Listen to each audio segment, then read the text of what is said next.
waning light of a crisp autumn evening, Eleanor Blackwood's carriage pulled up to Thornfield Manor.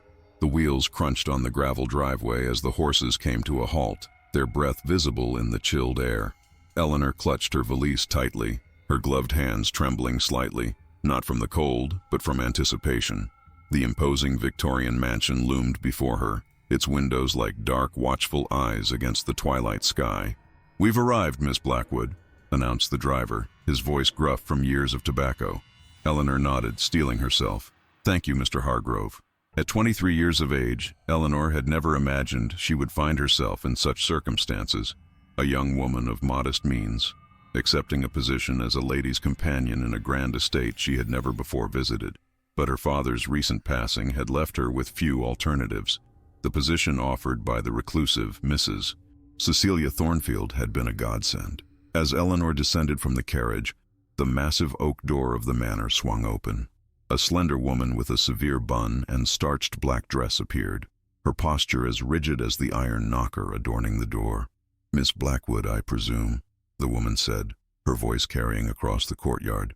"I am Mrs. Barrett, the housekeeper. Mrs. Thornfield is expecting you in the drawing room." Eleanor followed Mrs. Barrett through a grand entrance hall, where gaslight sconces cast dancing shadows across marble floors and wood-paneled walls. The air inside was heavy with the scent of beeswax polish and something else, something older and more elusive that Eleanor couldn't quite identify. The drawing room was a testament to refined taste, with its damask wallpaper and ornate furnishings. A fire crackled in the marble fireplace, doing little to dispel the persistent chill that seemed to permeate the house. Seated in a high-backed chair near the fire was a woman who could only be Mrs. Thornfield. She was older than Eleanor had expected, perhaps in her early 60s, with silver-streaked dark hair arranged elegantly beneath a lace cap. Her black mourning dress, adorned with jet beads that caught the firelight, suggested a recent bereavement. Her face, though lined with age, retained traces of a once striking beauty. "Miss Blackwood," she said, her voice surprisingly strong for her frail appearance. "How good of you to arrive promptly. Please be seated." Eleanor sat across from her new employer, smoothing her simple gray traveling dress. "I trust your journey was pleasant?" Mrs. Thornfield inquired, though her tone suggested mere formality rather than genuine interest.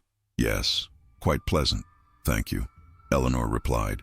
Mrs. Thornfield nodded, studying Eleanor with keen eyes. "You come highly recommended by Lady Ashworth. She spoke of your discretion and sensibility, qualities I value greatly." "Lady Ashworth was most kind," Eleanor said. "I was fortunate to serve as her reader for 3 years. And now you shall serve as my companion," Mrs. Thornfield stated. "I am not an invalid, Miss Blackwood, but I do find myself in need of assistance with correspondence, reading, and occasionally, companionship during the long evenings. This house can be quite solitary." Something in the way she said those final words sent a shiver down Eleanor's spine. "I understand perfectly," Eleanor assured her. "I look forward to being of service." Mrs. Thornfield's thin lips curved into what might have been a smile. "Mrs. Barrett will show you to your quarters. You may settle in tonight and begin your duties tomorrow morning at 9 o'clock sharp." As Eleanor rose to leave, her gaze was drawn to a portrait hanging above the mantelpiece. A striking painting of a handsome young man with intense dark eyes and a serious expression. There was something compelling about his face, something that made it difficult to look away. Mrs. Thornfield noticed her interest. "My late son, Edward," she said, her voice suddenly hollow. The portrait was completed in the summer of 1902, shortly before his departure. Eleanor murmured her condolences, but Mrs. Thornfield had already turned away, her attention fixed on the dancing flames in the fireplace. Mrs. Barrett led Eleanor up a grand staircase to the second floor, where they traversed a long corridor lined with portraits of stern-faced Thornfield ancestors. The housekeeper's footsteps were brisk and purposeful, forcing Eleanor to hurry to keep pace. "Your room is in the east wing," Mrs. Barrett explained. "Mrs. Thornfield felt you would appreciate the morning light." The room, when they reached it, was more comfortable than Eleanor had dared hope. A 4-poster bed with embroidered hangings dominated one wall, while a small writing desk was positioned beneath a window overlooking the gardens. A wardrobe of polished oak and a washstand completed the furnishings. "Breakfast is served at 8, Mrs. Barrett informed her. Mrs. Thornfield takes hers in her room, but you'll dine in the morning room with Mr. Thornfield when he is in residence. Mr. Thornfield? Eleanor asked, surprised. Her correspondence had mentioned only the widow. Mrs. Barrett's expression remained impassive. Mrs. Thornfield's brother-in-law, Mr. James Thornfield. He divides his time between London and the estate. He serves as the family solicitor and oversees the business affairs. With that, Mrs. Barrett departed, leaving Eleanor alone to unpack her modest belongings. As she hung her dresses in the wardrobe, she found herself thinking of the portrait in the drawing room, of Edward Thornfield's intense gaze. There had been something unsettling about it, something that hinted at secrets buried beneath the surface of this grand house. Later that evening, as Eleanor prepared for bed, a soft knock at her door startled her. She opened it to find a young maid, perhaps 16 or 17, with a tray bearing a pot of tea and a plate of biscuits. "Begging your pardon, miss," the girl said, bobbing a curtsy. "I'm Lucy, one of the housemaids. Mrs. Barrett thought you might like some tea before retiring." "How thoughtful," Eleanor said, stepping aside to allow Lucy to enter. "Thank you." As Lucy set the tray on the small table near the window, Eleanor noticed the girl's nervous glances around the room. "Is everything all right, Lucy?" Eleanor asked gently. Lucy startled, nearly dropping the teapot. "Yes, miss. It's just, well, it's been some time since anyone stayed in this room." "Oh?" Eleanor prompted, curious. Lucy bit her lip, clearly debating whether to continue.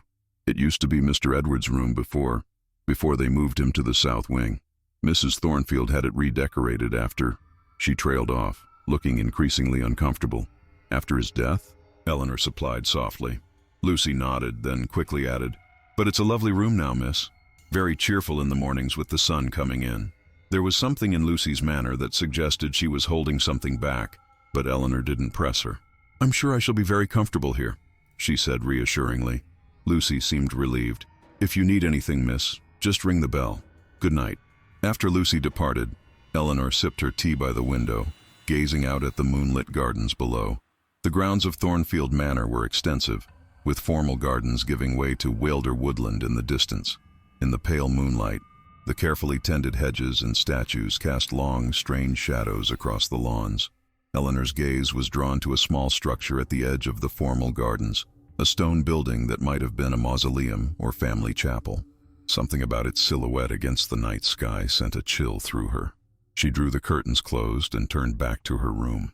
Despite her fatigue from the journey, sleep eluded Eleanor that night. The house seemed to settle around her with unfamiliar creaks and groans. Once, she was certain she heard footsteps in the corridor outside her door, but when she listened more closely, there was only silence. Eventually, she drifted into a fitful slumber, her dreams haunted by dark eyes that seemed to follow her through endless corridors. The next morning, Eleanor reported to Mrs. Thornfield's sitting room promptly at 9 o'clock. The older woman was already seated at her writing desk, a stack of correspondence before her. "Good morning, Miss Blackwood," she said without looking up. "I trust you slept well?" "Yes, thank you," Eleanor lied politely. "Your home is very beautiful." Mrs. Thornfield's pen paused momentarily. "Beauty can be deceptive, Miss Blackwood. But yes, Thornfield has been in my husband's family for generations. It is my duty to maintain it for those who will come after." There was a peculiar emphasis to her words that Eleanor couldn't quite interpret. "Today, I would like you to help me sort through some old correspondence," Mrs. Thornfield continued. "Then this afternoon we shall take inventory of the portrait gallery. My late husband was something of an enthusiast for family history, and I have neglected his collection shamefully since his passing." The morning passed quickly as Eleanor organized letters and documents, many dating back decades. Mrs. Thornfield worked alongside her, occasionally offering context for a particular letter or document. Eleanor couldn't help but notice that any mention of Edward Thornfield caused her employer to fall silent, her face becoming a mask of carefully controlled grief. After a light luncheon served in Mrs. Thornfield's sitting room, they proceeded to the portrait gallery, a long room on the first floor with windows overlooking the east lawn. Dozens of portraits lined the walls, generations of Thornfields gazing sternly from ornate frames. "My husband's ancestors," Mrs. Thornfield explained, gesturing to the oldest portraits. "Some date back to the early 18th century. The more recent additions are here." She led Eleanor to the far end of the gallery, where newer portraits hung. Eleanor immediately recognized Edward Thornfield's likeness, the same portrait that hung in the drawing room. Your son's portrait is quite striking, Eleanor observed carefully. Mrs. Thornfield's gaze lingered on the painting. Yes, Edward was always distinctive. The artist captured him perfectly, perhaps too perfectly. Eleanor stepped closer to examine the portrait. It was indeed masterfully executed, with remarkable attention to detail. Edward Thornfield had been a handsome man of perhaps 30, with the same dark hair and eyes as his mother. He wore a formal black suit with a high collar, seated in what appeared to be the Manor's parlor. Behind him was an ornate mirror in a gilt frame, reflecting the back of his head and shoulders. But as Eleanor studied the painting more closely, something about the reflection caught her attention. The angle seemed somehow wrong, as if the mirror were reflecting something that couldn't possibly be in the room, and there was a shadow in the corner of the mirror, a darkness that might have been a flaw in the paint, or might have been something else entirely. Who was the artist? Eleanor asked, unable to tear her gaze from that curious shadow. A man named Vincent Carstairs, Mrs. Thornfield replied. He was quite renowned for his portraits of the gentry. Edward insisted on him specifically despite the considerable expense. Mrs. Thornfield moved on to the next portrait, but Eleanor found herself glancing back at Edward's painting, disturbed by something she couldn't quite articulate. The inventory took the remainder of the afternoon. By dinner time, Eleanor was exhausted but intrigued by the history she had glimpsed through the portraits and Mrs. Thornfield's accompanying commentary. That evening, Eleanor dined alone in the small breakfast room, Mrs. Thornfield having retired early with a headache. As she ate her solitary meal, she became aware of being watched. Looking up, she found herself facing yet another portrait of Edward Thornfield, smaller than the one in the drawing room, but no less compelling. After dinner, restless and curious, Eleanor decided to explore the ground floor of the manor. The servants were occupied in the kitchen wing, and Mrs. Thornfield was presumably resting in her chambers. Eleanor moved quietly through the dimly lit corridors, admiring the architecture and furnishings. She found herself drawn back to the drawing room, where Edward's portrait hung above the mantelpiece. In the evening light, with only a single lamp illuminating the room, the painting seemed different somehow, the shadows deeper, the expression more intense. Eleanor stood before it, studying the curious reflection in the painted mirror. In daylight, she had noticed something odd about it, but now, in the lamplight, the shadow in the corner of the mirror seemed more distinct, almost like a figure standing just out of sight. "Admiring my nephew's portrait, Miss Blackwood?" The voice startled Eleanor so badly that she nearly knocked over the lamp. She turned to find a tall man standing in the doorway, watching her with an expression of mild amusement. "Forgive me," he said, stepping into the room. "I didn't mean to frighten you.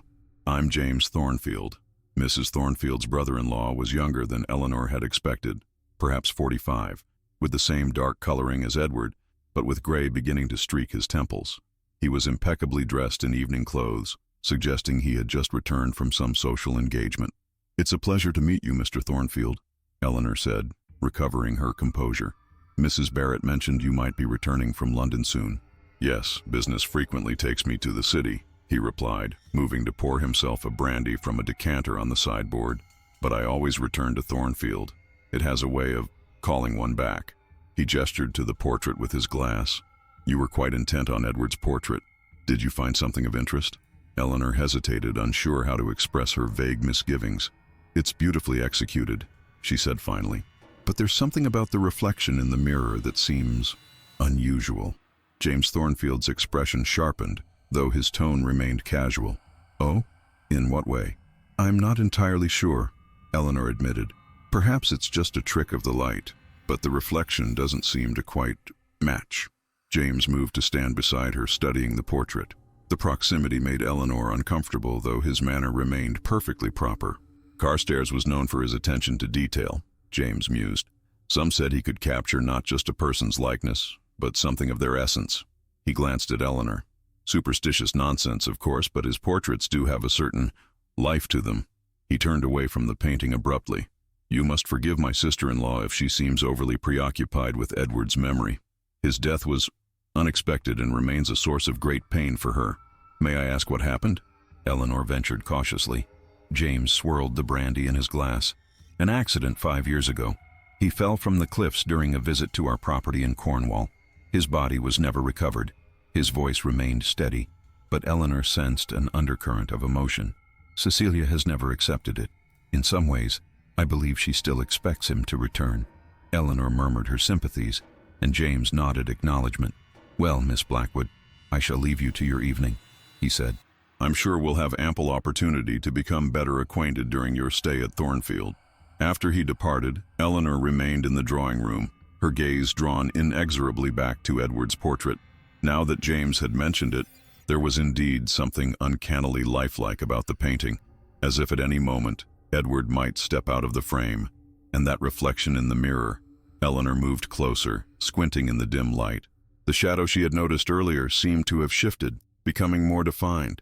For a fleeting moment, she could almost convince herself it had the shape of a person, a figure standing behind Edward's chair, just out of the main view of the portrait.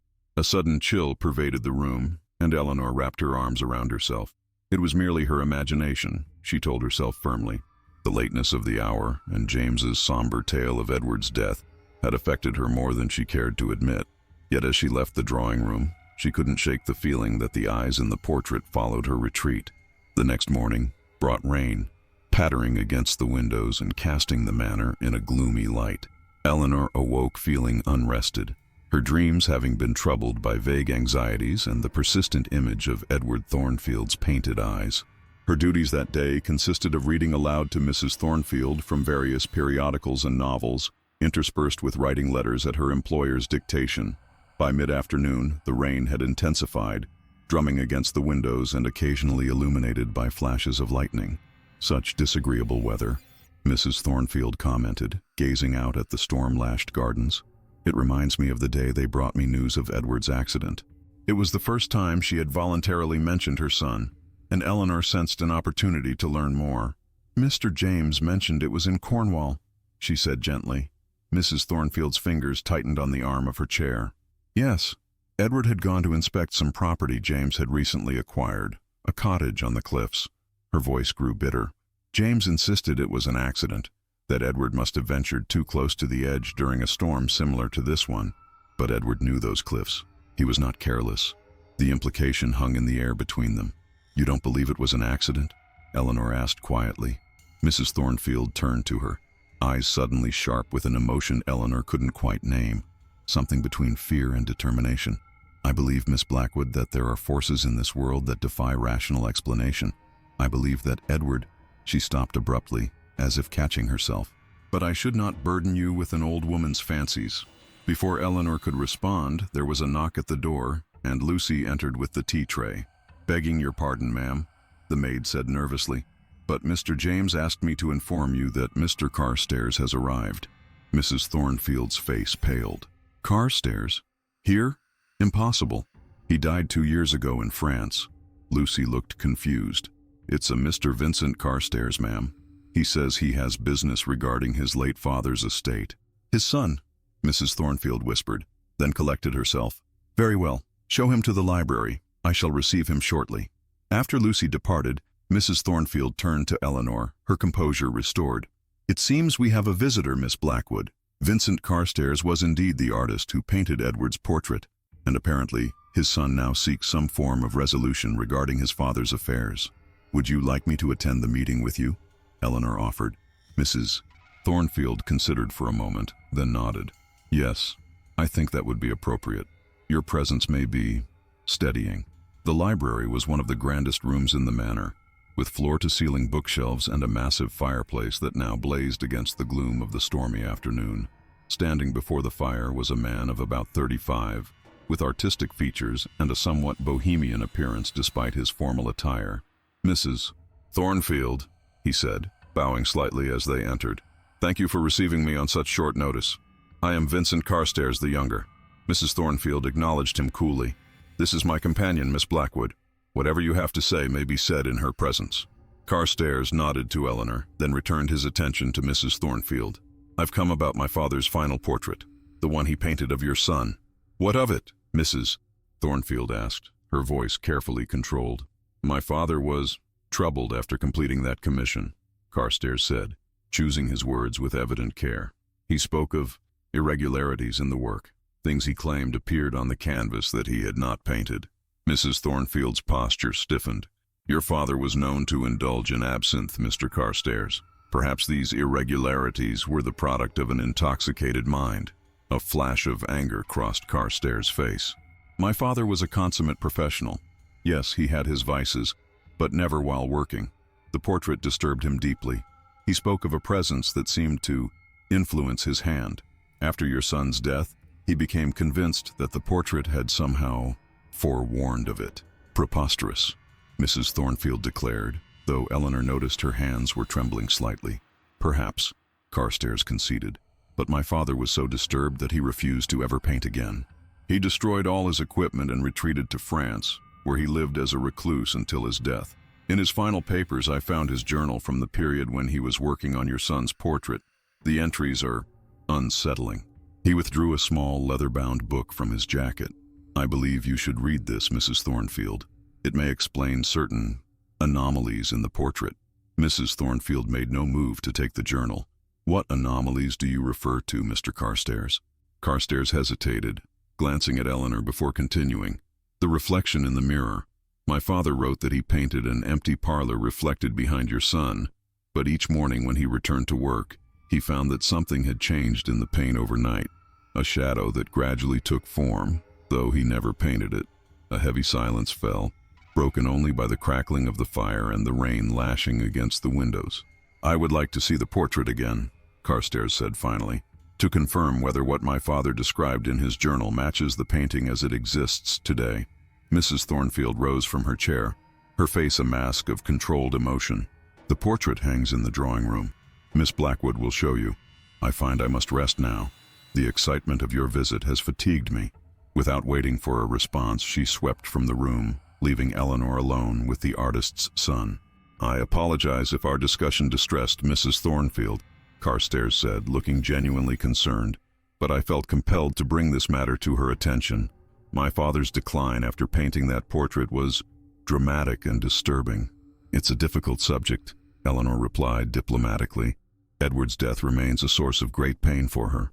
She led Carstairs to the drawing room, where Edward's portrait still hung above the mantelpiece. The storm had darkened the sky outside, casting the room in shadows despite the early hour. Eleanor lit several lamps, illuminating the painting. Carstairs approached it slowly, almost reverently, his gaze fixed on the canvas with an intensity that reminded Eleanor of a physician examining a patient. It's just as he described, he murmured after a long silence. The figure in the mirror. It's more defined now than in the photographs my father kept of the finished work. Eleanor moved to stand beside him, studying the reflection in the painted mirror. In the lamplight, what she had previously perceived as a mere shadow now appeared unmistakably as a figure, indistinct but definitely human in form, standing behind Edward's chair. What does your father's journal say about it? She asked, unable to keep a tremor from her voice. Carstairs opened the journal, flipping through pages filled with cramped handwriting. Here, he said, stopping at an entry. June 17th, 1902. The shadow in the mirror grows more distinct with each passing day, though I have not touched that portion of the canvas. Young Thornfield seems unaware of it, or perhaps unwilling to acknowledge it. There is something in his manner that suggests he is a man pursued, though by what I cannot say. He turned the page. June 25th, 1902. I dreamed of the portrait last night. In my dream, the figure in the mirror stepped forward, placing its hands on Thornfield's shoulders. Its face was hidden, but there was something familiar in its aspect, something that filled me with inexplicable dread. When I awoke, I found myself at my easel, brush in hand, though I have no memory of leaving my bed. A sudden gust of wind rattled the windows, making both Eleanor and Carstairs start. The lamps flickered, momentarily plunging the room into darkness before steadying again. There's more, Carstairs continued, his voice lower now. July 3rd, 1902. The portrait is complete, yet I fear it is not my work alone. Whatever presence haunts the mirror has guided my hand. Thornfield examined it today and grew pale. You've captured something I thought only I could see, he said. When I asked what he meant, he would not elaborate, but his distress was evident. I shall be glad to be quit of this commission and this house. Eleanor stared at the portrait, a cold dread settling in her stomach. Your father believed the portrait was somehow haunted? He came to believe that it revealed something, some danger or presence that followed Edward Thornfield, Carstairs replied. And when news came of Thornfield's death the following year, My father was convinced that the portrait had foretold it. But how could a painting predict a future event? Eleanor asked, trying to cling to rationality despite the chill that had settled over her. Carstairs shook his head. My father had a theory. He believed that sometimes, rarely, an artist might become a conduit for perceptions that exist beyond normal awareness. That in the act of creation, boundaries between what is seen and unseen might momentarily thin. He stepped closer to the portrait, examining the brushwork. There's a technique my father used, layering translucent glazes to create depth and luminosity. But here, in the mirror, he pointed to the shadowy figure. This was painted differently. The brush strokes are more frenetic, almost desperate. As they studied the portrait, Eleanor became increasingly certain that the figure in the mirror was becoming more distinct before their very eyes. A slow, subtle shift that might have been a trick of the flickering lamplight, or might have been something far more disturbing. "What happened to your father after he completed the portrait?" she asked, unable to look away from the painted mirror. "He abandoned his career at the height of his success," Carstairs replied grimly. "Destroyed all his paints and canvases. Moved to a small village in southern France where no one knew of his former fame. He never painted again. Refused even to discuss his work. It was only in his final illness that he spoke of the Thornfield portrait, warning me to ensure it was destroyed after his death." "Destroyed?" Eleanor echoed. "Did he say why?" "He believed it was a conduit, that whatever had influenced its creation continued to exert some power through it." Carstairs closed the journal. "I thought it was the rambling of a dying man, until I found these journals and read his contemporaneous accounts." A log shifted in the fireplace, sending up a shower of sparks. In that momentary flare of light, Eleanor could have sworn she saw the painted figure in the mirror turn its head slightly, as if looking directly out of the canvas. She gasped, stepping back involuntarily. "What is it?" Carstairs asked sharply. "The figure in the mirror. I thought I saw it move," Eleanor whispered. Carstairs stared at the portrait, then shook his head slowly. "It's the light playing tricks. It must be."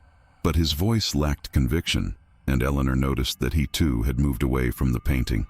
"Miss Blackwood, I believe Mrs. Thornfield should read these journals," Carstairs said, handing the small book to Eleanor. "There may be information here that could explain certain events." "What events do you mean?" Eleanor asked. Carstairs hesitated. "My father mentioned in his later entries that Edward Thornfield visited him in France, some months after the portrait was completed. Thornfield was agitated, convinced he was being followed by someone or something he couldn't clearly see, a presence he glimpsed only in reflections.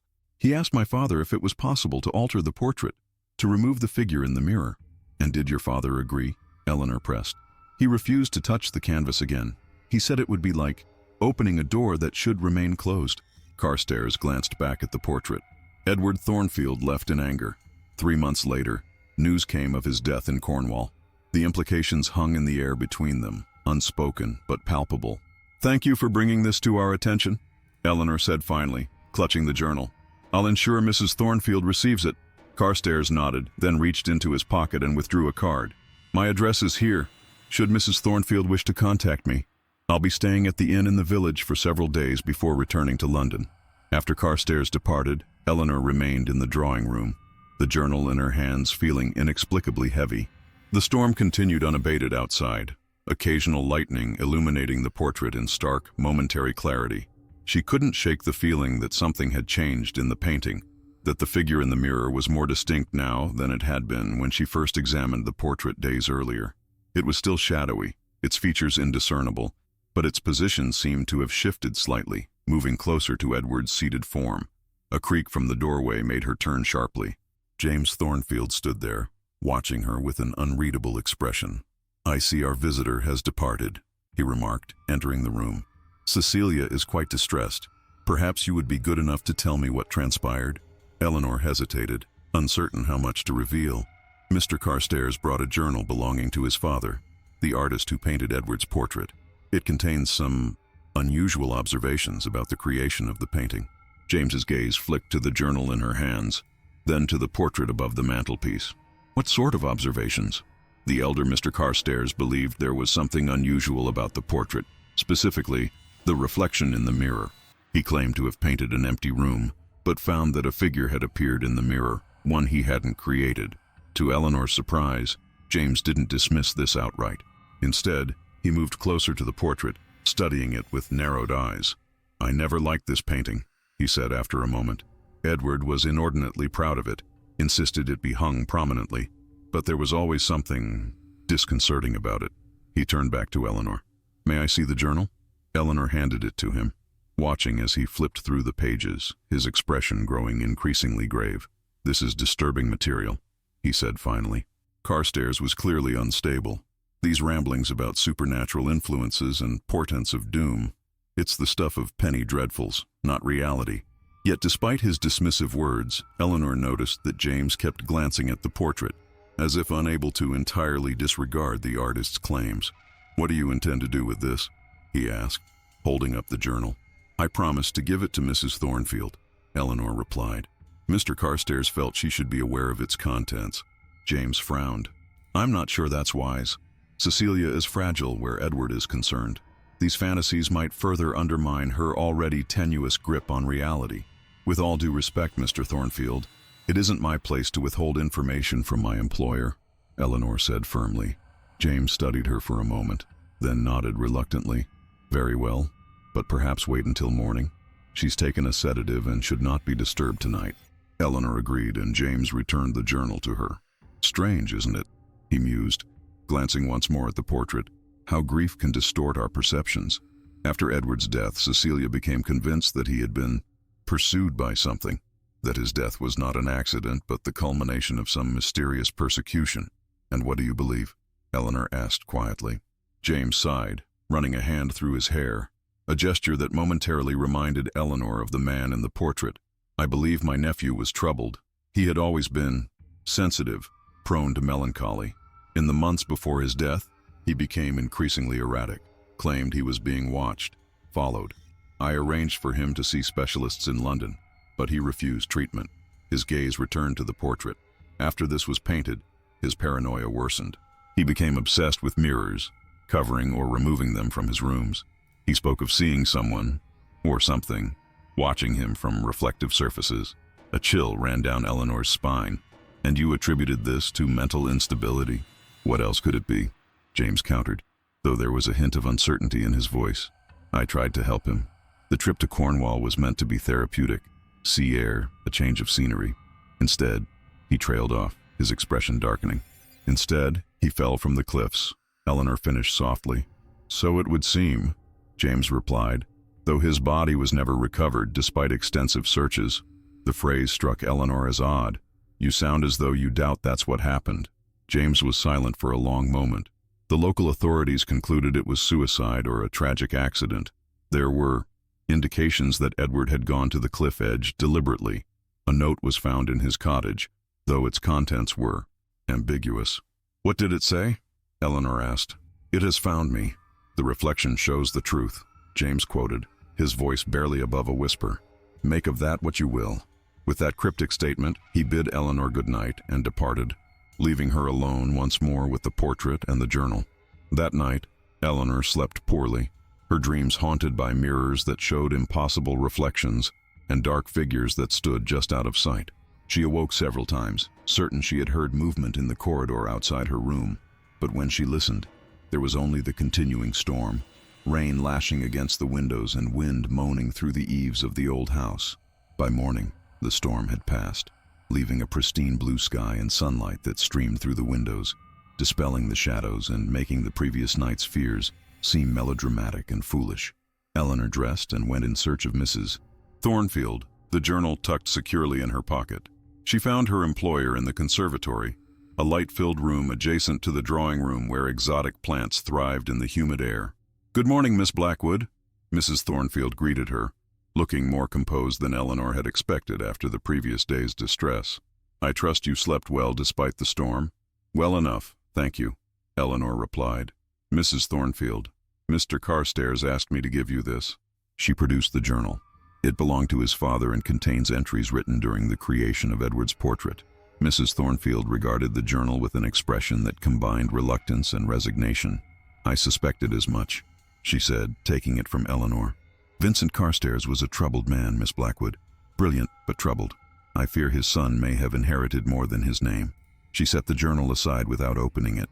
"Tell me, what did you make of young Mr. Carstairs' visit?" Eleanor considered her response carefully. He seemed genuinely concerned about the portrait and its unusual aspects. "You refer to the figure in the mirror," Mrs. Thornfield stated flatly. "Yes, I am aware of it. I have been aware of it since the day the portrait was completed." The direct acknowledgement startled Eleanor. "Then you believe there is something unusual about the painting?" Mrs. Thornfield's fingers traced patterns on the arm of her chair. "What I believe, Miss Blackwood, is that there are forces in this world that defy conventional explanation. Edward was sensitive to such things from childhood. He saw and felt what others could not." She looked up at Eleanor, her eyes suddenly intense. "Have you noticed any changes in the portrait since you arrived at Thornfield?" The question confirmed Eleanor's own unsettling observations. "The figure in the mirror seems more defined now than when I first saw it," she admitted. Mrs. Thornfield nodded, as if this was precisely what she had expected to hear. "It changes, Miss Blackwood. It has been changing gradually since Edward's death. At first it was merely a shadow, a vague suggestion of a presence. But over the years, it has become increasingly distinct." "But how is that possible?" Eleanor asked, struggling to reconcile this impossibility with her rational understanding of the world. "I don't claim to understand the mechanism," Mrs. Thornfield replied, "but I believe the portrait somehow captured something that was pursuing Edward, something that eventually found him in Cornwall." Eleanor recalled James's mention of the note found in Edward's cottage. "Mr. James mentioned a note that was found after Edward's disappearance." Mrs. Thornfield's expression hardened. James would do well to speak less freely about matters he does not comprehend. She rose from her chair, moving to a small writing desk in the corner of the conservatory. From a drawer, she withdrew a folded piece of paper, yellowed with age. "This is a copy of Edward's final message," she said, returning to Eleanor. "James showed me the original only once before it was misplaced." Eleanor took the paper with trembling fingers. The handwriting was elegant but hurried, the ink blotched in places as if the writer had been agitated. "Mother, it has found me. The reflection shows the truth. I thought I could escape it, but it follows wherever I go." Carstairs knew. He saw it through his artist's eye and captured it in the portrait. "I should have destroyed the painting when I had the chance. I go now to confront what pursues me. If I do not return, know that I faced it with what courage I could muster. The truth lies in the mirror. Look carefully, and you will see not just what is, but what waits beyond. With eternal love, Edward." Eleanor read the note twice, a chill settling over her despite the warmth of the conservatory. What did he mean? "The truth lies in the mirror." "I believe he was referring to the portrait," Mrs. Thornfield said quietly. "After his death, I spent hours studying it, trying to discern what Edward had seen. The figure in the mirror has been revealing itself gradually, as if it exists in a different time than we do, moving more slowly into our perception." She took back the note, carefully refolding it. "James dismissed Edward's fears as delusions, but I knew my son. He was not mad, Miss Blackwood. He was being hunted by something beyond ordinary understanding." "But what could it have been?" Eleanor asked. "And why would it pursue Edward specifically?" Mrs. Thornfield's gaze grew distant. "The Thornfield family has a complicated history. There are old stories, legends, some would say, of a bargain made by an ancestor centuries ago. A promise that was broken, and a price that would eventually be paid." "What sort of bargain?" Eleanor pressed. "The details have been lost to time," Mrs. Thornfield replied. "But in every generation, one Thornfield has been marked. Edward believed he was that one in our generation, and I fear he was right." The conversation was interrupted by the arrival of Mrs. Barrett, who announced that luncheon was served. The housekeeper's appearance seemed to break whatever spell had fallen over the conservatory, bringing Eleanor back to the mundane reality of the household. Throughout the afternoon, as she assisted Mrs. Thornfield with correspondence, Eleanor found her thoughts returning to the portrait and Edward's final note. The rational part of her mind insisted there must be a logical explanation. Perhaps Edward had indeed been suffering from delusions, his mental state deteriorating until tragedy resulted. Yet she could not dismiss what she had seen with her own eyes. The gradual clarification of the figure in the mirror, becoming more distinct with each viewing. That evening, after dining with Mrs. Thornfield and James in a strained silence broken only by perfunctory conversation, Eleanor found herself unable to retire. Instead, drawn by a compulsion she could neither explain nor resist, she made her way back to the drawing room. The room was in darkness save for the moonlight streaming through the tall windows. Eleanor did not light a lamp. preferring the obscuring shadows to clear illumination as she approached the portrait above the mantelpiece. In the silvery moonlight, Edward Thornfield's painted face seemed almost alive, his dark eyes holding a knowledge too terrible to articulate. Eleanor's gaze shifted to the mirror in the background of the portrait, and she stifled a gasp. The figure that had been a mere suggestion of a presence days earlier now stood clearly visible behind Edward's chair, a tall, slender form draped in what might have been a cloak or shroud. Its face remained in shadow, but its posture suggested an intent focus on the back of Edward's head, one pale hand extended toward him but not quite touching. "It's clearer tonight, isn't it?" The voice from the doorway made Eleanor start violently. James Thornfield stood silhouetted against the dimly lit corridor, watching her. "I didn't mean to frighten you," he said, entering the room. "I often find myself drawn here at night, studying that damnable painting, trying to understand what drove Edward to his end." "You see it too, then?" Eleanor asked. "The figure in the mirror?" James nodded slowly. "I've watched it emerge over the years, becoming clearer with each passing month. At first, I told myself it was a trick of the light, or perhaps Carstairs had painted over an earlier figure, and the underlying image was gradually showing through as the top layers of paint aged." He moved to stand beside Eleanor, both of them gazing up at the portrait. "But such explanations fail to account for what we see now." "Mrs. Thornfield mentioned a family legend," Eleanor said. "A bargain made by an ancestor." James's expression tightened. "Cecilia clings to such superstitions. The Thornfield history, like that of many old families, is checkered with tales of supernatural pacts and mysterious occurrences. I prefer to seek rational explanations." "And have you found one for this?" Eleanor challenged, gesturing to the portrait. James was silent for a long moment. "No," he admitted finally. "I have not." He turned away from the portrait, moving to the window to gaze out at the moonlit gardens. Edward was convinced he was being pursued by something he called the Watcher, a presence he claimed had followed the Thornfield line for generations, selecting one member of each generation to claim. "Claim how?" Eleanor asked, though she feared she already knew the answer. "By death or disappearance," James replied grimly. "There are gaps in the family record. Thornfields who vanished under mysterious circumstances or died unexpectedly young. Edward became obsessed with these cases, tracking them through family documents and journals.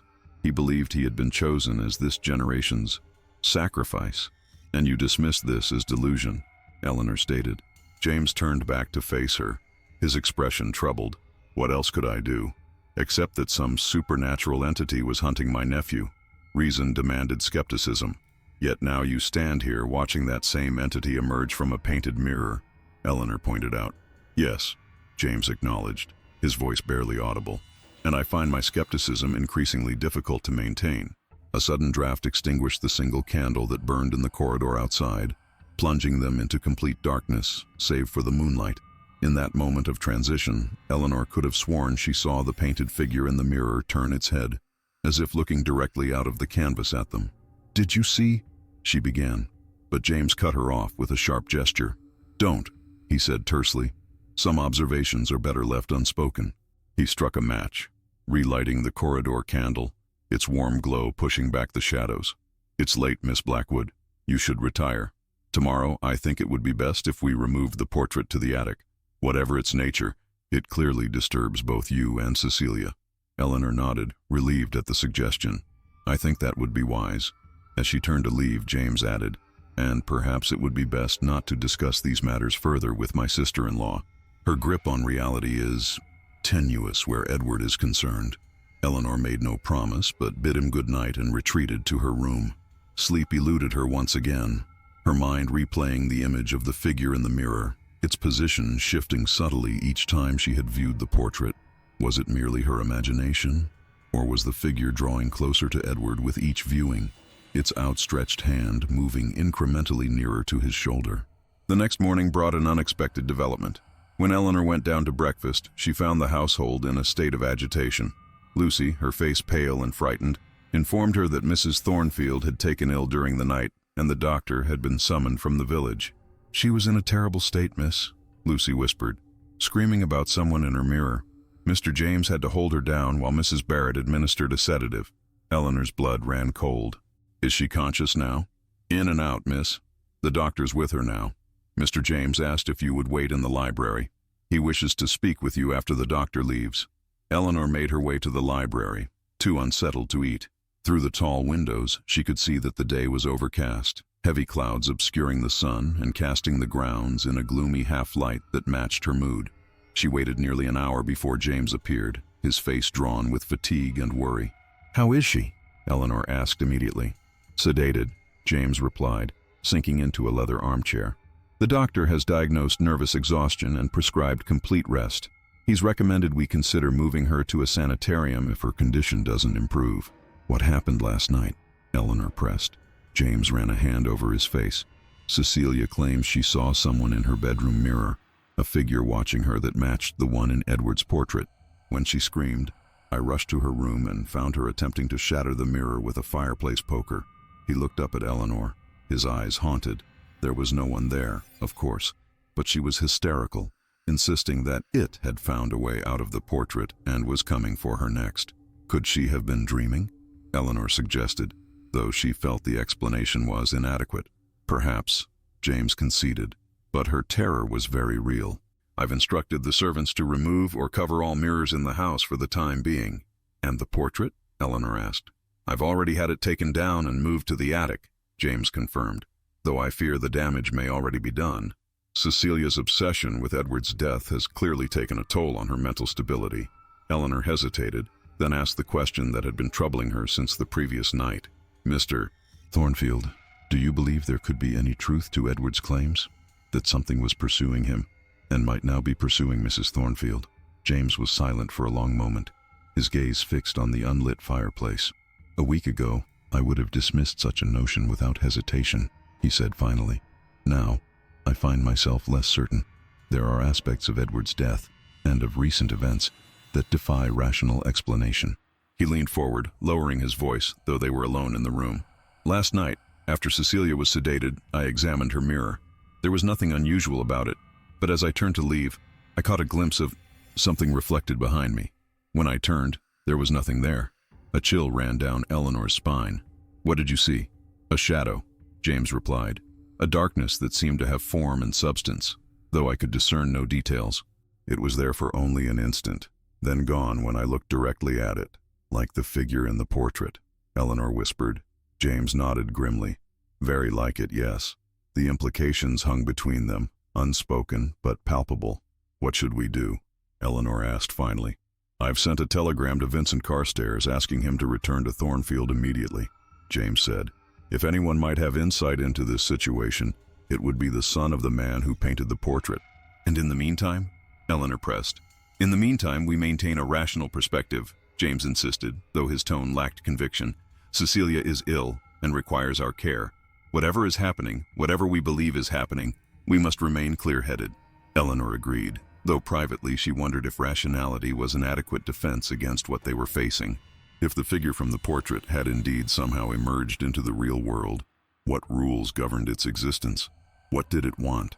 And most critically, could it be stopped? Throughout the day, Eleanor divided her time between sitting with the sedated Mrs. Thornfield and assisting James with household matters. The atmosphere in the manor had changed perceptibly. Servants moved in pairs, speaking in hushed voices, and all mirrors had been covered with cloths or turned to face the walls. By evening, Vincent Carstairs had returned, his expression grave as James briefed him on recent events. The three of them convened in the library, where a fire had been lit against the growing chill of the autumn evening. "You say the portrait has been moved to the attic?" Carstairs asked, pacing before the fireplace. "Yes, this morning," James confirmed. "I thought it best to remove it from general view." "I need to see it," Carstairs declared. "If what you've described is occurring, the portrait may be changing more rapidly now." James looked reluctant, but eventually nodded. "Very well. The attic is accessible through the east wing. I'll have Lucy bring lamps." The attic of Thornfield Manor was a vast space beneath the eaves, filled with the accumulated detritus of generations. Furniture shrouded in dust covers, trunks of clothing, crates of household items no longer in fashion but too valuable to discard. The air was thick with dust and the peculiar stillness that belongs to places rarely visited. Edward's portrait had been placed against a wall beneath a dormer window, covered with a sheet that gave it the appearance of a shrouded figure. James removed the cover, and all three inhaled sharply at what was revealed. The portrait itself remained fundamentally unchanged. Edward Thornfield still sat in the parlor chair, his expression serious and composed. But the reflection in the mirror behind him had transformed dramatically. The figure that had been gradually emerging over the years now stood fully visible, its form no longer shrouded in shadow. It was a man, or had once been a man, dressed in clothing from an earlier century. His face was gaunt, almost skeletal, with hollow eyes that seemed to burn with an inner light. One hand rested on Edward's painted shoulder, though in the original portrait, Eleanor was certain there had been a space between them. Most disturbing of all, the figure's gaze no longer focused on Edward. Instead, it looked directly out of the canvas, as if meeting the eyes of whoever stood before the portrait. "Good God," James breathed, taking an involuntary step backward. Carstairs moved closer, examining the painting with professional interest despite his evident unease. "The technique has changed," he observed. "These brushstrokes are nothing like my father's work. They're cruder, more primitive. As if painted by a different hand entirely," Eleanor suggested. "Precisely," Carstairs agreed. "It's as if the portrait is repainting itself." James made a sound of disbelief. "That's impossible." "Is it?" Carstairs challenged. "Consider what we're seeing. Consider what your sister-in-law experienced last night. Are we not already in the realm of the impossible?" Before James could respond, a crash sounded from below, followed by a scream that echoed through the house. The three exchanged alarmed glances, then rushed for the attic stairs. They found chaos in the main corridor. Mrs. Barrett attempting to restrain a wild-eyed Mrs. Thornfield, who had apparently escaped her sedated sleep and was now struggling to free herself from the housekeeper's grip. "It's coming," Mrs. Thornfield shrieked when she saw them. "It's found a way through, just as it found Edward." James rushed forward, taking his sister-in-law by the shoulders. "Cecilia, calm yourself. You're unwell?" "I am perfectly lucid, James," she interrupted, her voice suddenly steady though her eyes remained frantic. "I saw it in my dreams. The Watcher has found another way into our world. The portrait was merely a window, but now the window has been opened." "What do you mean?" Eleanor asked, stepping forward. Mrs. Thornfield's gaze fixed on her. "Reflections, Miss Blackwood. Any reflection can serve as a doorway now. Edward understood at the end. That's why he went to the sea. Water reflects, you see. He thought to confront it in its own domain." Her words sent a chill through Eleanor. The note, "I go now to confront what pursues me." Had Edward deliberately gone to the cliffs, not in despair, but in a final, desperate attempt to face whatever haunted him? "Mrs. Thornfield," Carstairs interjected gently, "my father's journal mentioned that Edward came to him, speaking of a presence he glimpsed in reflections. Did Edward ever explain to you what this presence was, or why it pursued him?" Mrs. Thornfield's expression shifted, becoming calculating. "The family curse, Mr. Carstairs. A debt that must be paid in every generation. Edward was chosen, but he resisted, and now it seeks another." "Another Thornfield?" James asked, his voice strained. Mrs. Thornfield's laugh held no humor. "The bloodline is what matters, James. You should know that better than most." Something in her tone made Eleanor glance at James, whose face had gone rigid. Before she could interpret his reaction, Mrs. Thornfield suddenly slumped in Mrs. Barrett's arms, her burst of energy apparently exhausted. "She needs to rest," James said tersely. "Mrs. Barrett, please return her to her room and ensure she remains there. I'll send for the doctor again." After the women departed, an uncomfortable silence fell over the corridor. James seemed lost in thought, his expression troubled. "Mr. Thornfield," Carstairs said finally, "I believe we must consider the possibility that what your nephew described, what your sister-in-law now describes, may have some basis in reality." James's jaw tightened. "And what would you suggest, Mr. Carstairs? That we accept the existence of some supernatural entity that hunts through mirrors?" "I suggest," Carstairs replied evenly, "that we investigate further. My father's journal contains references to similar cases, portraits that seemed to change over time, reflections that showed more than they should. He believed there were boundaries between worlds that could sometimes be breached." "This is madness," James muttered, though his protest seemed half-hearted. "Is it?" Eleanor asked quietly. "We've all seen the portrait changing. Mrs. Thornfield saw something in her mirror last night. You yourself admitted seeing a shadow that shouldn't have been there." James ran a hand through his hair, a gesture that again reminded Eleanor of the man in the portrait. Even if we accept this fantastic premise, what can possibly be done? My father wrote of methods to close such breaches, Carstairs said.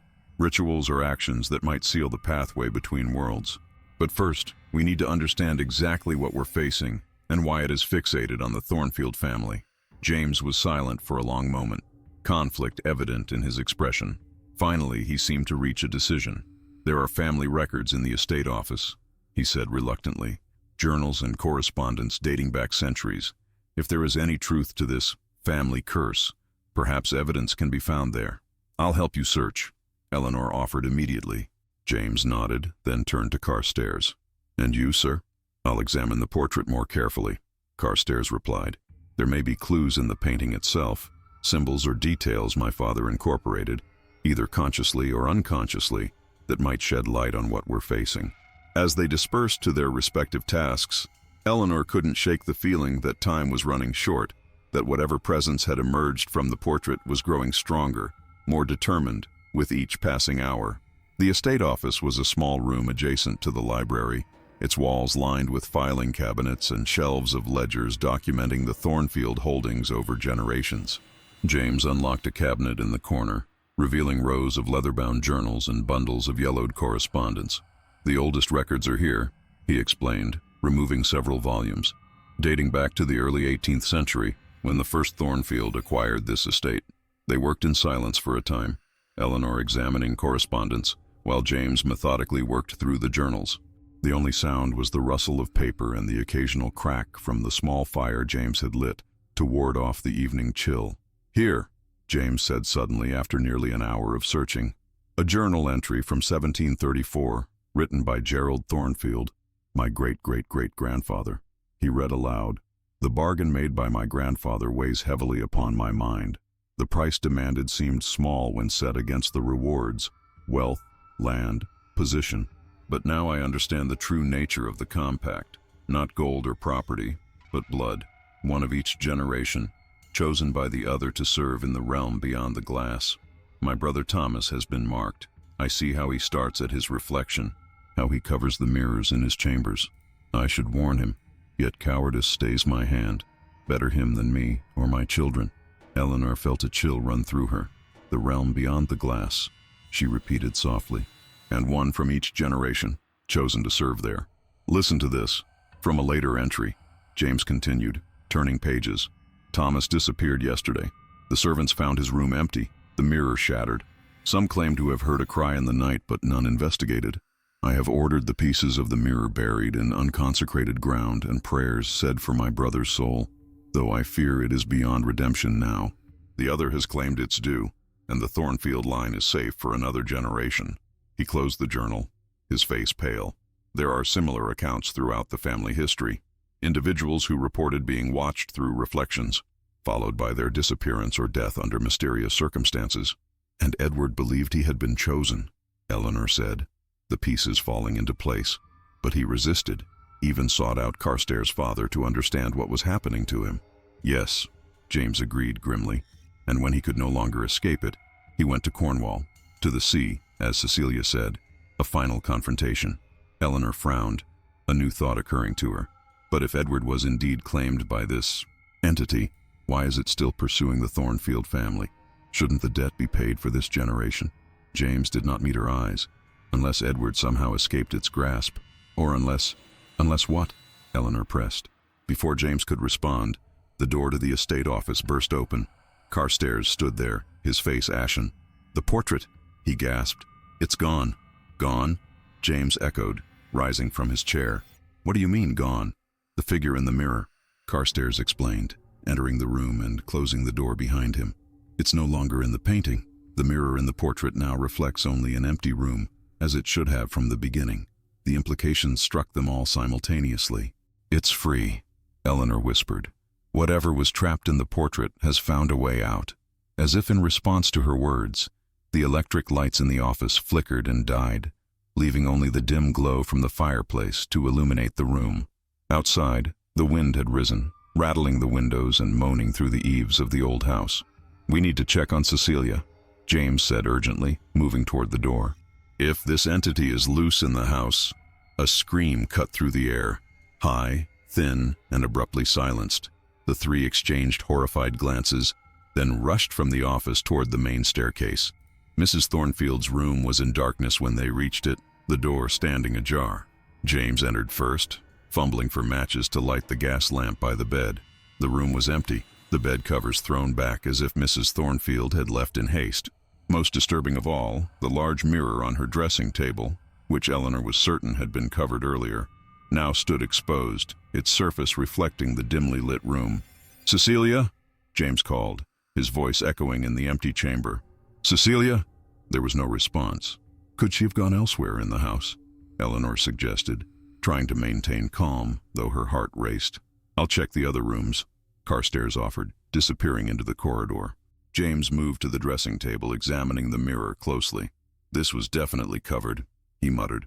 "I did it myself this morning." Eleanor joined him, careful to stand to one side rather than directly in front of the reflective surface. "Do you think, could she have gone through it somehow?" James gave her a sharp look. "Through the mirror? That's impossible," Eleanor finished for him. "I think we've moved beyond conventional definitions of possibility, Mr. Thornfield." Before he could respond, Carstairs returned, his expression grave. "No sign of her in the adjacent rooms, but Lucy is missing as well. She was supposed to be attending Mrs. Thornfield. We need to search the entire house," James decided, "and we stay together. No one goes off alone." As they prepared to leave the room, Eleanor's gaze was drawn back to the mirror. For an instant, so briefly she might have imagined it, she thought she saw a face looking back at her that was not her own, a gaunt, hollow-eyed face that she recognized from the portrait. "Wait," she said, her voice shaking slightly. I think I saw something in the mirror." James and Carstairs turned back, tension evident in their postures. "What did you see?" James asked, his voice low and controlled. "A face. The same face as the figure in the portrait," Eleanor replied. "Just for a moment, then it was gone." Carstairs approached the mirror cautiously. "My father wrote that mirrors are thresholds, places where the boundary between worlds grows thin. If this entity has indeed escaped the portrait, it may be using the mirrors in the house as doorways. Then we should destroy them," James said decisively. "Every mirror in the house?" "No," Carstairs countered. "If these are indeed doorways, shattering them might only create more points of entry, each fragment becoming a potential threshold." "Then what do you suggest?" James demanded, frustration evident in his voice. Carstairs hesitated. "There was a ritual my father described, a method to seal such breaches, but it requires understanding what opened the breach in the first place." "The bargain," Eleanor said suddenly, remembering the journal entry. "The compact made by the Thornfield ancestor. What exactly was promised? And to whom?" James shook his head. The journal didn't specify. "Only that a price must be paid in each generation. One Thornfield chosen to serve in the realm beyond the glass." A thought struck Eleanor, a connection she hadn't made before. "Mrs. Thornfield said something strange earlier. She said the bloodline is what matters, and that you should know that better than most." "What did she mean?" James's expression closed off. "Cecilia has been unwell. Her words shouldn't be given undue weight." But Eleanor persisted, a suspicion forming. "Mr. Thornfield, is there something about your relationship to the family that might be relevant to our situation?" James was silent for a long moment, internal conflict evident in his face. Finally, he seemed to reach a decision. "I am not, strictly speaking, a Thornfield by blood," he admitted. "My mother was a Thornfield, sister to Cecilia's husband. My father was unknown. I was raised by my grandparents and took the family name." "But that would make you and Edward cousins," Eleanor said, trying to understand the significance. "Second cousins," James corrected. "But yes, we shared Thornfield blood, though in different measures." Carstairs looked up sharply. "The original bargain. It specified one of each generation to be claimed. But what if the entity was somehow thwarted when Edward died or disappeared? What if it now seeks another of the same generation with Thornfield blood?" The implication hung in the air between them. James was the obvious candidate, the only other member of Edward's generation with the Thornfield bloodline. "That would explain why it has remained active even after Edward's death," Eleanor said slowly. "It still seeks payment for this generation." James's face had grown pale. "If that's true, then Cecilia may not be the primary target. She married into the family. She doesn't carry the bloodline." "No," Eleanor agreed. "But she might have been taken to draw you out, to force a confrontation." The wind outside had risen to a gale, rattling the windows and howling around the corners of the old house. The fire in the grate flared suddenly, as if caught in a downdraft, casting bizarre, dancing shadows across the walls. "We need to find Cecilia," James said, his voice tight with controlled fear. "And we need to understand exactly what this entity wants and how to stop it." "I think I know where to look," Carstairs said suddenly. "The portrait, not just the image itself, but the frame. My father often incorporated symbols or inscriptions into his frames, especially for commissioned works. There might be clues there." They made their way back to the attic, moving carefully through the darkened house. The storm outside had intensified, lightning occasionally illuminating the corridors through the windows, followed by thunder that seemed to shake the very foundations of the manor. The portrait still stood where they had left it, propped against the wall beneath the dormer window. As Carstairs had reported, the figure in the mirror was indeed gone, the painted reflection now showing only an empty parlor behind Edward's seated form. Carstairs examined the ornate gilt frame, running his fingers along the carved decoration. "Here," he said after a moment, indicating a series of small symbols worked into the design. "These aren't merely decorative. They're some form of sigil or protective marking." Eleanor leaned closer, squinting in the dim light of the lamp they had brought. The symbols were indeed unusual, not part of any alphabet she recognized, but clearly intentional in their placement and design. "My father must have incorporated them knowingly," Carstairs continued, "perhaps as a way to contain whatever influence he sensed in the portrait. But if that's the case, why has the entity escaped now, after all these years?" James asked. The portrait was moved, Eleanor realized. "This morning we took it from its place in the drawing room, where it had hung since it was painted. Perhaps that location was significant, part of the containment. Or perhaps it was simply time," Carstairs suggested grimly. "My father wrote that such entities exist in a different relationship to time than we do. What seems a long imprisonment to us might be merely a moment of patience for it." A sudden crash from below made them all start. It sounded as if something heavy had fallen in one of the rooms directly beneath the attic. "We should investigate," James said, though his reluctance was evident. They descended the attic stairs cautiously, James leading the way with the lamp held high. The sound had come from a guest bedroom at the end of the corridor, a room that Eleanor knew should be unoccupied. The door stood ajar, moving slightly in the draft that permeated the old house. James pushed it open wider, lifting the lamp to illuminate the darkened room. Inside, they found chaos. The large wardrobe had been overturned, its contents spilled across the floor. The bed linens were in disarray, as if someone had been dragged from the bed. Most disturbing of all, the mirror above the dressing table was shattered, fragments of glass scattered across the carpet. "We're too late," Carstairs said softly. "It's already begun." As if in response to his words, a low moan emanated from somewhere in the room. Not quite human, but not entirely otherworldly either. A sound of pain and confusion that raised the hair on Eleanor's arms. "Who's there?" James demanded, raising the lamp higher. The light fell on a figure huddled in the corner. Lucy, the young housemaid, her face deathly pale and her eyes wide with terror. Eleanor rushed to her side, kneeling beside the trembling girl. "Lucy, what happened? Are you hurt?" Lucy's gaze remained fixed on the shattered mirror. "It took her," she whispered. "It came out of the glass and took her." "Mrs. Thornfield?"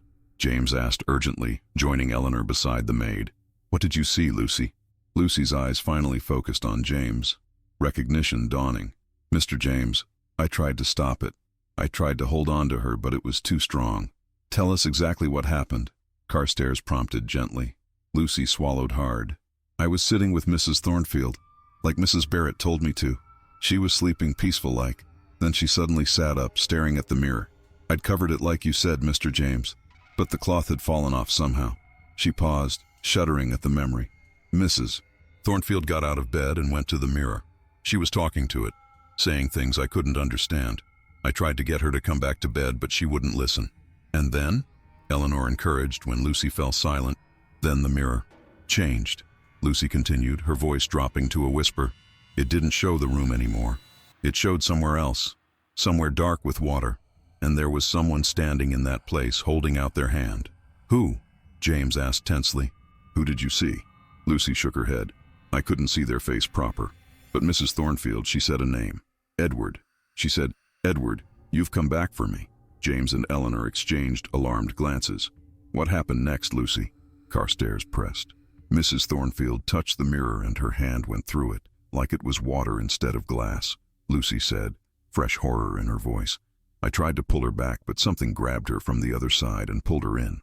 I held onto her arm as long as I could, but it was too strong. She held up her hands, which Eleanor now saw were cut in several places. When I lost my grip, I fell back against the wardrobe and knocked it over. When I looked again, the mirror was showing just the room, like normal. I ran here, thinking maybe she'd come through another mirror, but when I got here, the mirror broke all on its own. That's when I heard you in the attic and tried to call out, but my voice wouldn't work right. It's all right, Lucy, Eleanor soothed, though her own heart was racing. You're safe now. But even as she spoke the words, she knew they might not be true. If mirrors throughout the house were becoming portals, nowhere was truly safe. We need to get out of the house, James said decisively, at least until we understand what we're dealing with and how to combat it. No, Carstairs countered. Running won't help. This entity has pursued the Thornfield family for generations. Distance won't deter it. Then what do you suggest? James demanded. Carstairs' expression was grim. We need to confront it directly, to understand what it wants and what price will satisfy it. And how do we do that? Eleanor asked. Through the mirror, Carstairs replied simply. One of us must go through, as Mrs. Thornfield did. The suggestion hung in the air, as outlandish as it was terrifying. That's madness, James protested. Even if it were possible, which I'm not convinced it is, we have no idea what lies on the other side. I believe we do, Eleanor said quietly. The realm beyond the glass, as the journal called it, the place where the Thornfields who were claimed were taken to serve. And who would you suggest should undertake this journey? James asked, a defensive note in his voice. Carstairs met his gaze steadily. It seeks Thornfield blood. It must be you, Mr. Thornfield. James paled but did not immediately refuse. And if I do this, if I somehow enter this other realm, what then? What am I to do once there? Find Mrs. Thornfield, Eleanor said, and perhaps Edward as well, if he still exists in some form. Learn the truth of this bargain and what it would take to end it. But how would I return? James asked, the practical question revealing that he was actually considering the possibility. The same way you entered, Carstairs suggested, through a reflection. My father's notes suggested that the boundaries between worlds are permeable in both directions, for those who know how to navigate them. James was silent for a long moment, internal conflict evident in his expression. Finally, he seemed to reach a decision. Very well, he said quietly. I'll do it. But not here. Not with a broken mirror. If I'm to attempt this madness, I want the largest, most intact mirror in the house. The one in the grand hall, Eleanor suggested. The pier glass by the main staircase. James nodded. Yes, if any mirror in the house might serve as a stable portal, it would be that one. They helped Lucy to her feet, deciding it would be safer to keep her with them than to leave her alone. The young maid was still trembling but seemed calmer now that a plan, however fantastic, had been formed. The grand hall was in darkness when they reached it, the storm having apparently affected the house's electrical system. James and Carstairs lit several oil lamps, placing them to illuminate the massive pier glass that stood between two columns at the foot of the main staircase. The mirror was over 7 feet tall, set in an ornate frame of carved oak. In the flickering lamplight, its surface seemed to ripple slightly, as if it were indeed liquid rather than solid glass. How do I initiate the crossing? James asked, standing before the mirror with evident trepidation. Carstairs consulted his father's journal. The accounts suggest that intent is crucial. You must desire to cross the threshold, to enter the other realm. And if the entity doesn't want me to enter? James asked. It has been claiming Thornfields for generations, Carstairs replied grimly. I doubt it will refuse one who offers himself willingly. James nodded, squaring his shoulders. He turned to Eleanor. If I don't return by dawn, get yourself and Lucy away from Thornfield. Go to London, to my solicitor, Arthur Pembroke. He has instructions regarding the estate in the event of my absence. Eleanor wanted to protest, to insist that he would return, but found she couldn't speak the reassurance with conviction. Instead, she simply nodded, reaching out to briefly squeeze his arm in a gesture of support. James turned back to the mirror, studying his reflection. For a moment, nothing happened. Then, slowly, the reflection began to change. The grand hall behind James's reflection faded, replaced by a different scene entirely. a landscape of gray twilight with what appeared to be a vast body of water in the distance. "I can see it," James breathed. "Another place, just beyond the glass." "Do you see anyone there?" Carstairs asked tensely. "Mrs. Thornfield? Or the entity?" James leaned closer, his nose almost touching the glass. "There's someone at the edge of the water. I can't make out who it is." As they watched, James's reflection raised its hand, pressing it against the glass from the inside. But James himself had made no such movement. "What's happening?" he asked, alarm evident in his voice. "I didn't do that." "Step back," Carstairs warned, reaching for James's shoulder. But before he could pull James away, the surface of the mirror seemed to liquefy, rippling outward from where the reflection's hand pressed against it. A hand, identical to James's yet somehow not his, emerged from the mirror, grasping James by the wrist. James cried out, trying to pull away, but the grip was inexorable. Another hand emerged, then arms, and finally a figure stepped through the mirror into the grand hall of Thornfield Manor. It was James Thornfield, or something wearing his likeness. The face was the same, the clothing identical, but the eyes that surveyed them were ancient and cold, filled with a knowledge no human should possess. "At last," the entity said, its voice a perfect mimicry of James's, except for a subtle resonance that seemed to echo from somewhere very far away. The circle closes. The real James staggered backward, horror etched on his features. "What are you?" he demanded. The entity smiled, a terrible parody of James's own expression. "I am the collector of debts, the keeper of bargains, the one to whom your ancestor pledged a price for his prosperity." "The Watcher," Eleanor whispered, recalling Edward's name for the entity. The thing wearing James's face turned its gaze to her. "An apt name, though incomplete. I watch, yes, but I also wait, and eventually I claim what is owed." "What do you want?" James demanded, finding his courage despite his evident fear. "What has always been promised," the entity replied. "One of each generation to serve beyond the glass." Edward was chosen, but he thought himself clever. He sought to cheat the bargain by confronting me in my own domain, the threshold between worlds. "The sea," Eleanor realized. "The cliffs in Cornwall." "Yes," the entity confirmed. "Water reflects, as all boundaries do. He threw himself into my realm directly, thinking to confront me on equal terms. But no mortal can survive such a crossing unprotected. He perished, neither fully claimed nor fully escaped, an incomplete payment. So you've come for me instead," James concluded, his voice steady despite the horror of the situation. The entity's smile widened.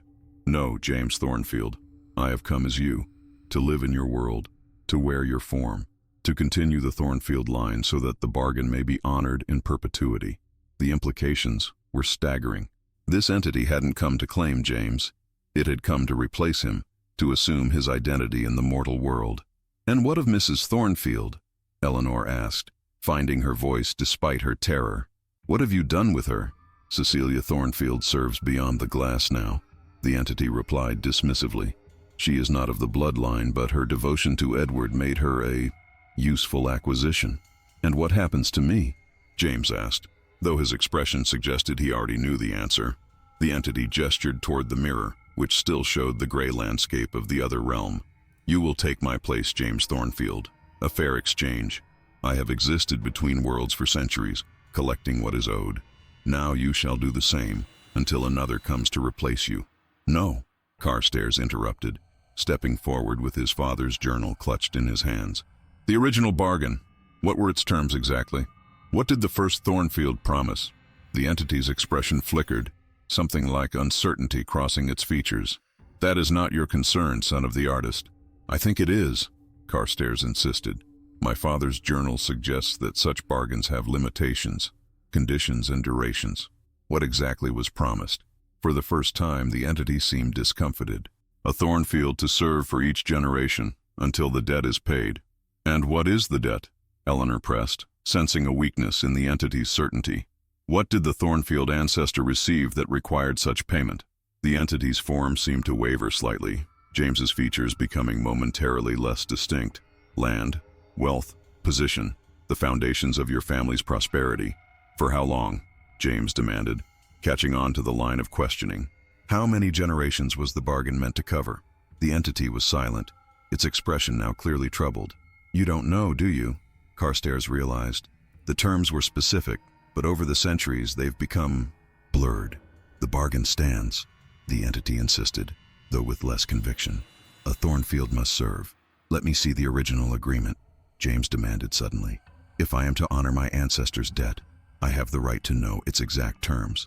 The entity hesitated, clearly caught off guard by the request. The agreement exists beyond the glass, it said finally, in my realm. Then I will examine it there, James declared, before I agree to any exchange. Eleanor marveled at James's strategy, using the entity's own rules and sense of formal contract against it. If the bargain was indeed the source of its power, then the specific terms might also be its limitation. The entity considered for a long moment, its borrowed features unreadable. Very well, it conceded finally. You may cross over to examine the compact, but you must come alone, and you must come willingly. James glanced at Eleanor and Carstairs, a silent message passing between them. If he could discover the true terms of the ancient bargain, perhaps there was a way to end it, to free the Thornfield line from its generations-long obligation. I agree, James said, turning back to the entity. I will go with you to see the original compact. The entity nodded, stepping aside to allow James access to the mirror. Touch the glass and think of crossing. The boundary will open for Thornfield blood freely given. James approached the mirror cautiously. Before placing his hand on the glass, he turned to Eleanor. If I don't return, you will, she interrupted firmly, with answers. James managed a tight smile, then turned back to the mirror. He pressed his palm against the surface, which immediately began to ripple around his hand. Slowly, inexorably, his arm sank into the glass as if it were indeed liquid. The entity watched with evident satisfaction. The compact awaits, it said, its voice once again resonating with that otherworldly echo. As James's form was gradually absorbed by the mirror, the entity made to follow him, but Carstairs stepped forward suddenly, holding his father's open journal. Before you go, he said urgently, there's something you should know. My father discovered a truth about such bargains. The entity paused, curiosity evident in its borrowed features. What truth? Carstairs held up the journal, revealing a page covered in the same strange symbols that adorned the portrait's frame. That names have power in your realm, and that a bargain freely relinquished dissolves the debt entirely. For the first time, the entity showed genuine alarm. That is not... But Carstairs had begun to read aloud from the journal, pronouncing words in a language Eleanor had never heard before. Harsh, angular sounds that seemed to vibrate in the air of the grand hall. The effect on the entity was immediate and dramatic. Its form wavered, James's features blurring and shifting as if seen through disturbed water. It reached for Carstairs, but its movements were sluggish, constrained by some invisible force. Stop, it commanded, its voice distorted. You cannot... Carstairs continued reading, his voice growing stronger with each strange word. The mirror behind them began to vibrate, its surface rippling violently. James, half absorbed into the glass, suddenly cried out in pain. Eleanor rushed to his side, grasping his shoulders. James, hold on! With a strength born of desperation, she pulled backward, trying to extract him from the mirror's grip. For a moment, there was resistance, as if something on the other side held him fast.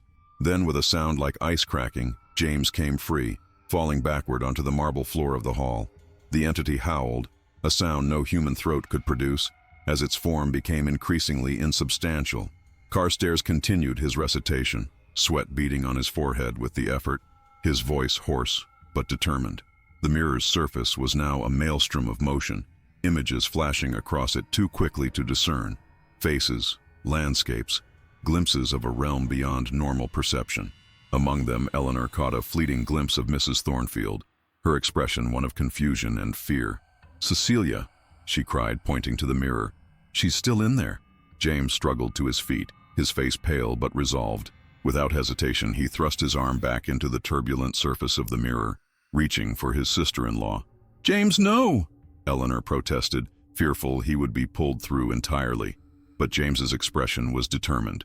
I can reach her, he gritted out, his arm submerged to the shoulder in the swirling glass. She's close.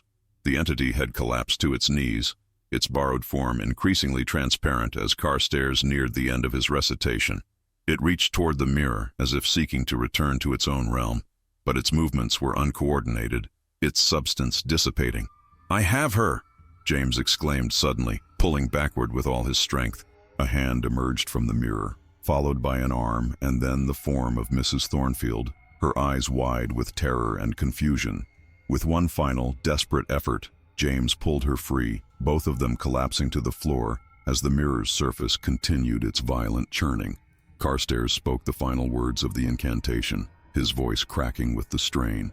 The entity let out one last, unearthly cry, a sound of rage and despair that seemed to echo from everywhere and nowhere at once, before its form dissolved completely, leaving only a shimmer in the air that was quickly absorbed back into the mirror. For a moment the glass continued to roil and flash with images. Then, with a sound like a distant thunderclap, the surface stilled, once again reflecting only the grand hall and its occupants. Silence fell, broken only by their ragged breathing and the storm that still raged outside, though with diminished fury. "Is it over?" Eleanor asked finally, helping Mrs. Thornfield to a sitting position. The older woman seemed dazed but physically unharmed. Carstairs closed his father's journal, his hands trembling slightly. "I believe so. The incantation my father discovered was meant to dissolve such bargains, to sever the connection between realms." "What exactly did you read?" James asked, still watching the mirror warily. "A renunciation," Carstairs explained. "A formal relinquishment of the compact and all obligations under it. In the entity's own language, such declarations have binding power." Mrs. Thornfield stirred, her eyes focusing on her surroundings. "Edward," she murmured. "I saw Edward." James knelt beside her, taking her hand gently. "Cecilia, what did you see beyond the glass? Was Edward there?" She nodded, tears filling her eyes. "He was by the water, waiting. He looked at peace. He told me it wasn't my time yet, that I should return." Her gaze shifted to James. "He said to tell you that the debt is paid, that he chose to remain, to end the cycle. He sacrificed himself," Eleanor realized. "When he went to Cornwall, he wasn't trying to escape the entity. He was offering himself willingly, on his own terms, to break the pattern. But it wasn't enough," James said softly. "Not until the bargain itself was renounced." Mrs. Thornfield clutched James's hand. "Edward said he's free now. They all are. All the Thornfields who were claimed over the generations. The renunciation released them." Carstairs looked up sharply. "Then my father's theory was correct. The entity wasn't merely collecting debts. It was sustaining itself on the essence of those it claimed. When the bargain was dissolved, its power over them ended. Dawn was breaking, pale light beginning to filter through the windows of the grand hall. The storm had passed, leaving an unusual stillness in its wake. Eleanor felt a profound exhaustion settle over her, the events of the night finally taking their toll. "What happens now?" she asked, looking from James to Carstairs. James helped Mrs. Thornfield to her feet, his expression somber yet somehow lighter than Eleanor had ever seen it. "Now we remember. We honor Edward's sacrifice and ensure this knowledge isn't lost again." He glanced at the mirror, which now reflected nothing more than the ordinary scene before it. "And perhaps we take certain precautions with reflective surfaces for a time, until we're certain the boundary is truly sealed." In the days that followed, a strange calm descended over Thornfield Manor. The portrait was carefully packed away, to be stored in a secure location far from the estate. The mirrors remained covered, though as time passed and no further disturbances occurred, they were gradually uncovered one by one. Mrs. Thornfield seemed transformed by her experience, still grieving for her son, but with a peace that had been absent before. "He made his choice," she told Eleanor one evening as they sat in the conservatory. "A noble choice, to end a cycle of suffering. I can honor that, even in my loss." Vincent Carstairs remained at Thornfield for several weeks, meticulously documenting everything they had learned about the entity and the ancient bargain. His father's journal, combined with the Thornfield family records, painted a clearer picture of what had occurred centuries earlier. A desperate ancestor making a devil's bargain for prosperity, not understanding the true price that would be paid by generations to come. As for Eleanor, she found herself unable to leave Thornfield, despite the horrors she had witnessed there. There was work to be done. Records to organize, truths to preserve, a household to help rebuild after its brush with forces beyond normal understanding. And there was James, who seemed to see her with new eyes after their shared ordeal. Their conversations grew longer, more personal, as the boundaries of employer and employee gradually dissolved into something warmer and more meaningful. One evening, Nearly a month after the events at the Mirror, Eleanor stood in the drawing room where Edward's portrait had once hung. A landscape now occupied the space above the mantelpiece, a peaceful scene of the Cornwall coast at sunset, commissioned by James as a memorial to his cousin. "It suits the room better, don't you think?" James asked, entering quietly to stand beside her. "It does," Eleanor agreed, "though I sometimes still expect to see him there, watching over the house." James smiled, a hint of sadness in his expression. "In a way, I think he does. Not trapped as the entity would have had him, but free, having made his choice." He turned to face Eleanor directly. "I've been thinking about choices, Eleanor. About paths not taken and possibilities unexplored." "Have you?" she asked, her heart quickening at the warmth in his voice. "Yes," he replied simply. "And I find myself wondering if you might consider remaining at Thornfield, not as an employee, but as something else entirely." Eleanor smiled, something that had been growing between them since that terrible night finally acknowledged. "I think, Mr. Thornfield, that is a reflection worth exploring." Outside, the autumn sun set over the grounds of Thornfield Manor, casting long shadows across the lawns where generations of Thornfields had walked. Within those shadows, perhaps, memories of an ancient bargain and its final resolution still lingered. But within the house itself, new beginnings were taking shape, reflections not of what had been, but of what might yet be. And in a small, forgotten chamber of the manor, a mirror that had been overlooked in the aftermath of that fateful night caught the last rays of the setting sun.